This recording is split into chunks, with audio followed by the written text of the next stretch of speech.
This is a response to the 5.2 examine transition module. I was going through the module and watching through the videos as every teacher was going through the dilemma and making sure they addressed everything that was needed for the student that was entering their level of education. And most of those students were like preschool level with some disabilities that were needing extra help as far as like tube feeding and possible diapering. So what really helped me and get excited is that the teacher took herself and she went into the parent's house and got to meet the student and talk to the parent just to assure that their student was going to be okay. And I really liked that the connection that the teacher had with one of the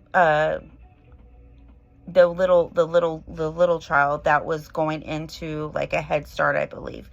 But with one that was being tube fed, we were not allowed to touch. I had worked at Sunnyside High School, and we had several students that were tube fed, which we had a nurse on hand that handled that situation. So with that being said, at the high school level, not the child development level, these were students that were already advanced in their disability. Some of them were still carrying on the needs that they had as a child. Some of them were still diapered. Some of them were still tube fed. And also, but a lot of their goals were different now as they were getting older in age.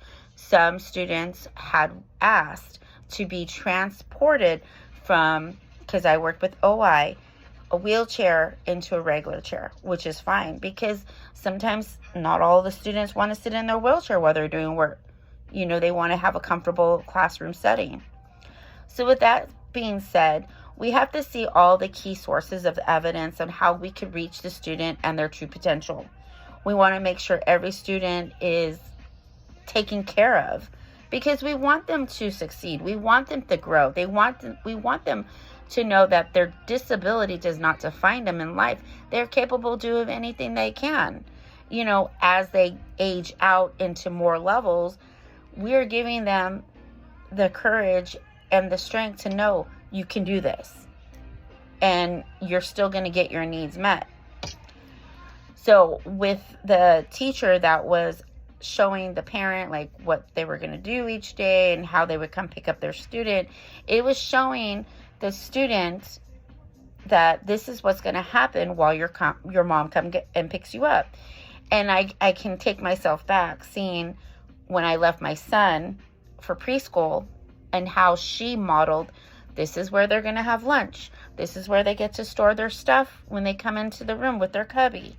You know, this is circle time. So it was kind of me understanding what my son was going to go through in preschool. And as a parent myself, we always want to make sure when we give our child to somebody else, they're going to have the best care for as we are giving to our own children. Because I do take the mindset of having my students as my own for the 6 hours a day. So I want to make sure that parent and child know that you can trust me. And that's pretty much all it is. It's trust and making that transition connection to make sure that they are going to get the best quality education at that time.